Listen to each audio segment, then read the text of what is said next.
Reading through the Bible in 1 year, May 26th, Numbers 33:50 through 34:15, Psalm 31, Isaiah 14:24 through 16:14, and Matthew 1. It's a new book day. And the Lord spoke to Moses in the plains of Moab by the Jordan at Jericho, saying, "Speak to the people of Israel, and say to them, when you pass over the Jordan into the land of Canaan, then you shall drive out all the inhabitants of the land from before you, and destroy all their figured stones, and destroy all their metal images, and demolish all their high places. And you shall take possession of the land and settle in it. For I have given the land to you to possess it. You shall inherit the land by lot according to your clans. To a large tribe you shall give a large inheritance. To a small tribe you shall give a small inheritance. Whatever the lot falls for anyone, that shall be his. According to the tribes of your fathers you shall inherit it. But if you do not drive out the inhabitants of the land before you, then those of them whom you let remain shall be as barbs in your eyes and thorns in your sides. And they shall trouble you in the land where you dwell. And I will do to you as I thought to do to them." Spoiler alert, they don't drive them all out. The Lord spoke to Moses, saying, "Command the people of Israel, and say to them, when you enter the land of Canaan," this is the land that shall fall to you for an inheritance, "the land of Canaan as defined by its borders. Your south side shall be the wilderness of Zin alongside Edom. Your southern border shall run from the end of the Salt Sea on the east, and your border shall turn south of the ascent of Akrabim, there we go, across to Zin, and its limit shall be south of Kadesh Barnea. Then it shall go on to Hazar Adar, and pass along to Asmon. And the border shall turn from Asmon to the brook of Egypt, and its limit shall be at the sea. For the western border, you shall have the great sea and its coast, and this shall be your western border. This shall be the northern border. From the great sea you shall draw a line to Mount Hor. From Mount Hor you shall draw a line to Lebo Hamath, and the limit of the border shall be Zedad. Then the border shall extend to Ziphron, and its limit shall be at Hazar Enan. This shall be your northern border. You shall draw a line for your eastern border from Hazar Enan to Shepham, and the border shall go down from Shepham to Riblah on the east side of Ain, and the border shall go down and reach the shoulder of the sea of Chinnereth on the east, and the border shall go down to the Jordan, and its limit shall be at the Salt Sea. This shall be your land as defined by its borders all around." Moses commanded the people of Israel, saying, "This is the land that you shall inherit by lot, which the Lord has commanded to give to the 9 tribes and to the half-tribe. For the tribe of the people of Reuben by fathers' houses, and the tribe of the people of Gad by their fathers' houses, have received their inheritance, and also the half-tribe of Manasseh. The 2.5 tribes have received So the 2 tribes and the half-tribe have received their inheritance beyond the Jordan, east of Jericho, toward the sunrise." Now Psalm 31. "Into your hand I commit my spirit." In you, O Lord, do I take refuge. Never let me be put to shame. In your righteousness, deliver me. Incline your ear to me. Rescue me speedily. Be a rock of refuge for me, a strong fortress to save me. For you are my rock and my fortress. And for your name's sake, you lead me and guide me. You take me out of the net they have hidden for me. For you are my refuge. Into your hand I commit my spirit. You have redeemed me, O Lord, faithful God. I hate those who pay regard to worthless idols, but I trust in the Lord. I will rejoice and be glad in your steadfast love, because you have seen my affliction. You have known the distress of my soul, and you have not delivered me into the hand of the enemy. You have set my feet in a broad place. Be gracious to me, O Lord, for I am in distress. My eye is wasted from grief, my soul and my body also. For my life is spent with sorrow, and my years with sighing. My strength fails because of my iniquity, and my bones waste away. Because of all my adversaries, I have become a reproach, especially to my neighbors, and an object of dread to my acquaintances. Those who see me in the street flee from me. I have been forgotten like one who is dead. I have become like a broken vessel. For I hear the whispering of many, terror on every side, as they scheme together against me, as they plot to take my life. But I trust in you, O Lord. I say, you are my God.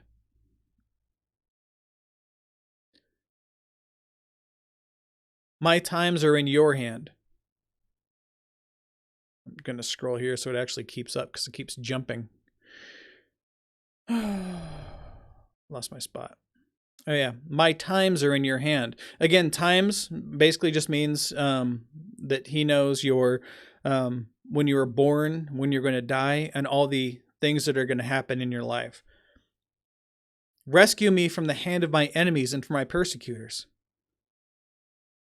Make your face shine on your servant. Save me in your steadfast love.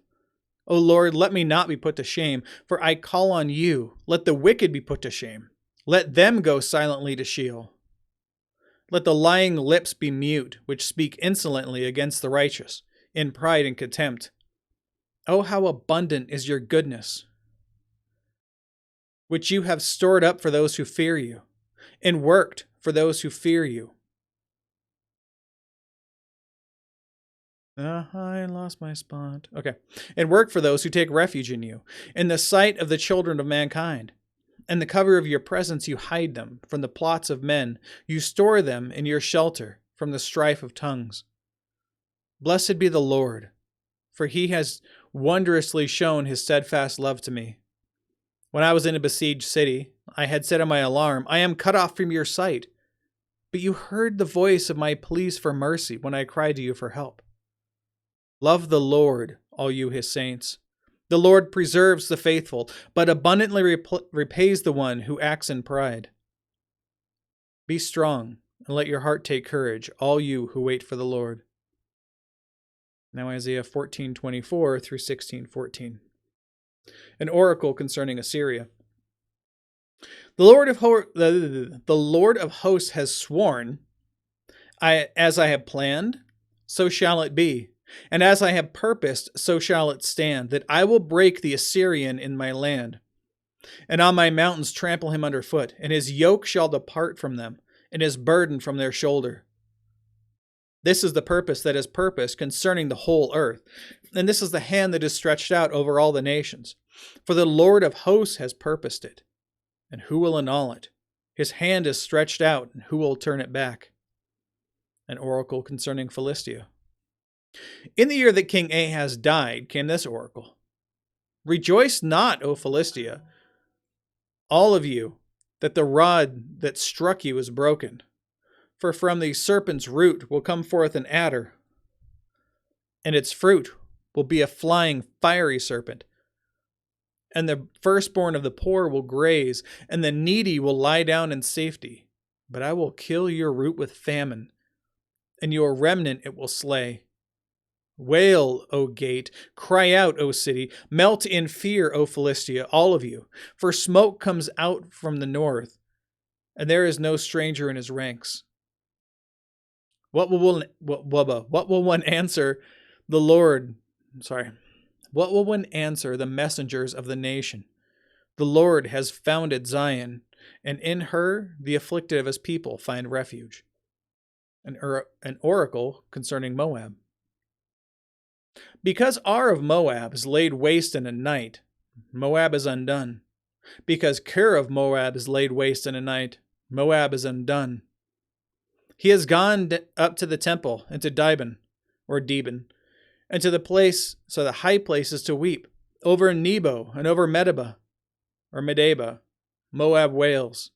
On every head is baldness, and every beard shorn. In the streets they wear sackcloth. On the housetops, and in the squares, everyone wails and melts in tears. Heshbon and Eleah cry out. Their voice is heard as far as Jahaz. Therefore the armed men of Moab cry aloud. His soul trembles. My heart cries out for Moab.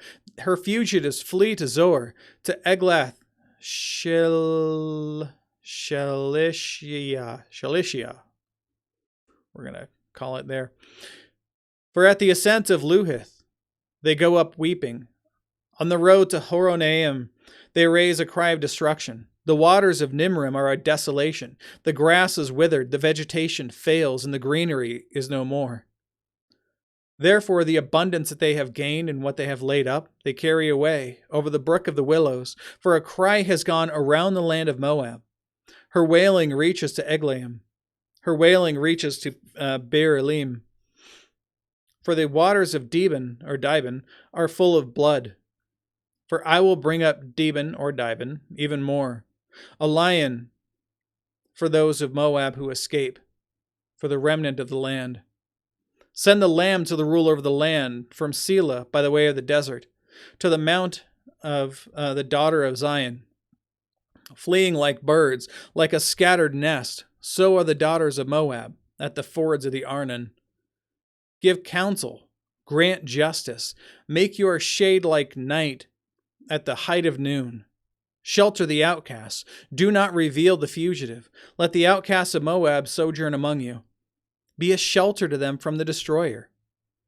When the oppressor is no more and destruction has ceased, and he who tramples underfoot has vanished from the land, then a throne will be established in steadfast love, and on it will sit and on it will sit in faithfulness the tent of David, the one who judges and seeks justice and is swift to do righteousness. We have heard of the pride of Moab, how proud he is, of his arrogance, his pride, and his insolence. In his idle boasting, he is not right. Therefore, let Moab wail for Moab. Let everyone wail. Mourn, utterly stricken, for the raisin cakes of Kir Hareseth.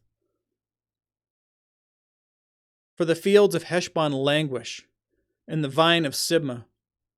The lords of the nations have struck down its branches, which reached to Jazer, and stretched to the desert. Its shoots spread abroad and passed over the sea. Therefore I weep with the weeping of Jazer, for the vine of Sibmah. I drench you with my tears, O Heshbon and Eleah. For your summer fruit and your harvest, the shout has ceased, and joy and gladness are taken away from the fruitful field. In the vineyards no songs are sung, no cheers are raised, no treader treads out the wine in the presses. For I put an end to the shouting. Therefore my inner parts moan like a lyre for Moab, and my innermost parts, my inmost self, for Kir Hareseth. And when Moab presents himself, when he wearies himself on the high place, when he comes to his sanctuary to pray, he will not prevail. This is the word that the Lord spoke concerning Moab in the past. But now the Lord has spoken, saying, in 3 years, like the years of a hired worker, the glory of Moab will be brought into contempt, in spite of all his great multitude, and those who remain will be very few and feeble. Now Matthew 1. And as it is, we are going to read the introduction to the book that we're starting. So Matthew. The Gospel of Matthew presents Jesus as Israel's Messiah. The account alternates between Jesus' activities of healing and casting out demons and major blocks of his teaching, including the Sermon on the Mount, chapters 5 through 7, love it, the parables of the kingdom, and the Olivet Discourse. The Sermon on the Mount includes the Beatitudes and the Lord's Prayer. The book closes with the Great Commission. A recurring theme is the conflict between Jesus and the religious leaders, culminating in his pronouncement of 7 woes upon them. As do all 4 gospel accounts, Matthew focuses on Christ's 3-year ministry and his death and resurrection. Matthew probably wrote his gospel in the 50s or 60s AD. The genealogy of Jesus Christ. The book of the genealogy of Jesus Christ, the son of David, the son of Abraham. Abraham was the father of Isaac, and Isaac the father of Jacob, and Jacob the father of Judah and his brothers. And Judah was the father of Perez, and Zerah by Tamar. Great story there. We went over it before. And Perez the father of Hezron, and Hezron the father of Ram, and Ram the father of Amminadab, and Amminadab the father of Nahshon, and Nahshon the father of Salmon, and Salmon the father of Boaz by Rahab. And Boaz, another great story with Rahab, and Boaz the father of Obed by Ruth, another great story which we're going to get through here shortly, and Obed the father of Jesse, and Jesse the father of David the king. And David was the father of Solomon by the wife of Uriah.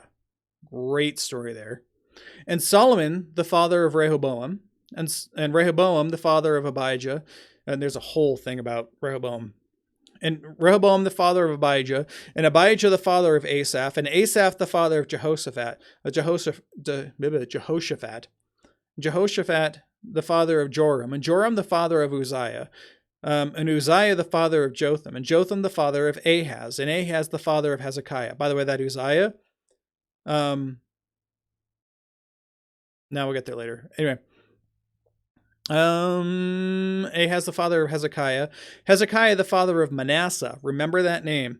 And Manasseh the father of Amos, and Amos the father of Josiah, Josiah the father of Jeconiah, and his brothers at the time of deportation to Babylon. Manasseh is largely the reason why. There's a lot of stuff building up to it, but when they were cast into Babylon, this Manasseh is the reason why. That was when God said, no more, we're done. And after the deportation to Babylon, Jeconiah was the father of Shealtiel, and Shealtiel the father of Zerubbabel, and Zerubbabel the father of Abiud, and Abiud the father of Eliakim, and Eliakim the father of Azor, and Azor the father of Zadok, and Zadok the father of Akim, and Akim the father of Eliud, and Eliud the father of Eleazar, and Eleazar the father of Matan, Matan the father of Jacob, Jacob the father of Joseph, the husband of Mary, of whom Jesus was born, who is called Christ. Why is Joseph not the father of Jesus?